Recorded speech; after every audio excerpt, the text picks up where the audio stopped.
Hey everybody, it's Steve. Welcome back. Today, this 2016 Toyota Camry has a check engine light on. And although there are a number of reasons why that light might come on, today's video we're going to talk about the most common reason and how to very easily fix it. Luckily, it's something that even I can do.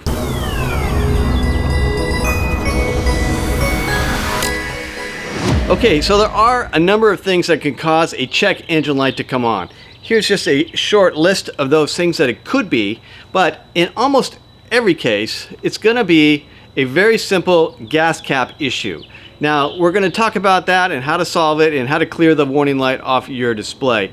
But I will warn you that there are some issues that are not so easy to fix, and the most critical of which is if you see a blinking check engine light. That is a critical error. You should stop driving immediately, and if you're out on the road, consider having your car towed to the nearest repair shop and having them take a look at it. It could be something as bad as a misfiring cylinder in your engine that's leaking gas straight into the catalytic converter. If that's what's happening and you end up damaging your catalytic converter, that's going to be a very, very expensive fix that you don't really want to have if you can avoid it. So stop driving if it's a blinking light. If it's a steady light, then you probably are okay, and you can try this fix that we're going to talk about today, and it should solve your problem in most cases, but again, not all. The check engine light on your car comes on when your car's computer detects any sort of fault with the emissions control system.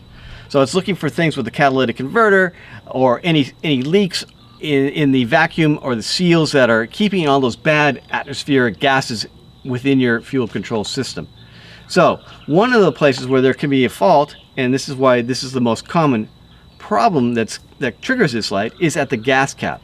So let's take a look and see what we have going on back there. Okay, so here we are at the gas cap. Let's just check it here. And it is just a little bit loose. Now, it says right on there that you have to tighten until you hear one click. And you can see that it's here, it required at least another couple turns before we hear that click. So it was definitely loose, and that is more than likely what was causing our warning light. So we'll go back and we'll check it. So again, it says right on here, tighten until you hear that click, or else that check engine light's going to come on. So this right here is giving you that big warning. So let's go check it and see what happened. Okay, so we came back and we started up the car, and guess what? The light did not go off, still activated. If that gas cap was loose, 99.9% chance that your problem is solved. The car just hasn't caught up with that yet. It will take probably 5 to 7 trips before the computer recalibrates itself. It doesn't run this test continuously anyway, so it may take a few times of driving before it does that test and is confident that it should turn the light off. So you're probably okay if that cap was loose. All right, now if you come back and you find that the gas cap is tight already, before you rule this out as the cause of your warning light, think about, was it possible that the cap was tightened after the light came on? Tightening it is not going to solve the problem immediately. It takes a number of trips before the computer can establish that the seal has been reestablished and it turns that light off. So think about that first. But if that doesn't solve it, then take a look at the cap itself and make sure that it's not damaged, because any break in this seal will upset the car's vacuum sensing equipment. So if you tighten the cap all the way, it doesn't go any further, and you don't hear that click, it is possible that you have a defective cap.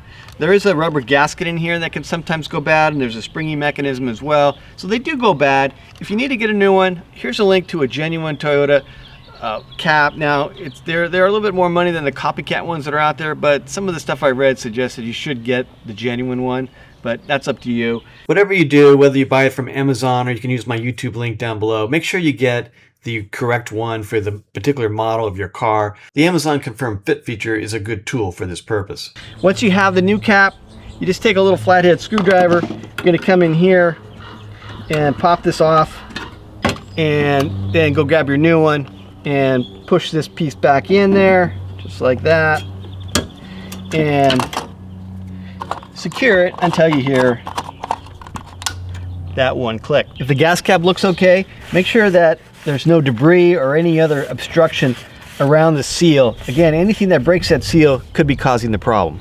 All right, we're just about done. So if you found that your gas cap was loose, damaged, or obstructed, and you've resolved that issue in some fashion, then you should be good to go. Now your light might not go off right away, but once you've driven around town, say 5 to 7 times, then you should be in good shape. The light should turn itself off, assuming that was in fact the issue. Now, if it wasn't the issue, the light's not going to go off, and you're going to still have to figure out what to do. So if you want a little bit more certainty about that, you can go out and get yourself one of these little portable air readers. This one's made by Ancel. It's the AD410 Pro. It plugs in to your car's computer, and it'll read the air code and tell you what the meaning of it is and what's causing it, and even give you some potential solutions depending on what it is. So these are nice. They also will erase the code so that the light will go off immediately if you don't want to be driving around town with that light on multiple additional trips. So I have an additional video on this. It's a little bit longer, but you can check that out up here. I have the link, and it's a great little tool. You can also use it to check the health of your car battery and some other air code that your car will generate. Alright, so that is pretty much it for today. I appreciate you watching. If you found this video helpful, please hit that like button. Please subscribe. Use our Amazon affiliate links or our YouTube links that were down below.